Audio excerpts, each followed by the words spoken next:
আব্বা যাই আমি আজকে গাড়ি বারমু ড্রাইভিং শিখানোটা। আরে আব্বা নাস্তা মাস্তা দিও,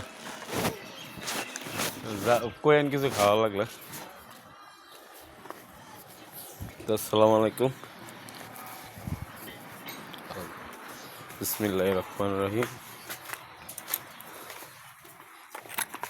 তো গাইস, আশা করি সবাই ভালো আছেন আর আমার জন্য দোয়া করবেন। আমি আজকে ঈদ গেছে প্রায় 4-5 দিন হয়ে গেছে। তো এখন ফোলা হয় না, আমার জ্বালাই লাইতেছে যে অনেক কিছু লোকের তারা আছে। তো আজকে বিসমিল্লাহি আমি ড্রাইভিং শেখার উদ্দেশ্যে বাইরে হইলাম।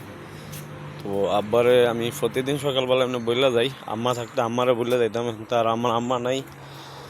তো আব্বারে প্রত্যেকদিন সকালবেলা আমি ঘর থেকে বাসার সময় বললে যাই যে আব্বা আমি যাই কাজে। আলহামদুলিল্লাহ এই কাজগুলো সবাই করবেন। আমি কখনো আমার ভিডিও যে আমি করি সেগুলোতে আমার কোনো রেসপন্স নাই যে বা ইচ্ছা না আমি বড় কিছু হব। আমি যতটুকু করতে পারি বা আপনাদেরকে দেখাইতে পারি সেটা আমি আলহামদুলিল্লাহ মনে করি যে নিজের গার্জিয়ানকে একটু ইম্পর্টেন্ট সময় দিবেন বেশি। যে আমি আমার আব্বা আমার এত ভালোবাসি কেন, এটা একটা কারণ আছে, আর একদিন অন্যদিন একটা ভিডিওতে বলবো নি। আলহামদুলিল্লাহ, ভালো থাকবেন।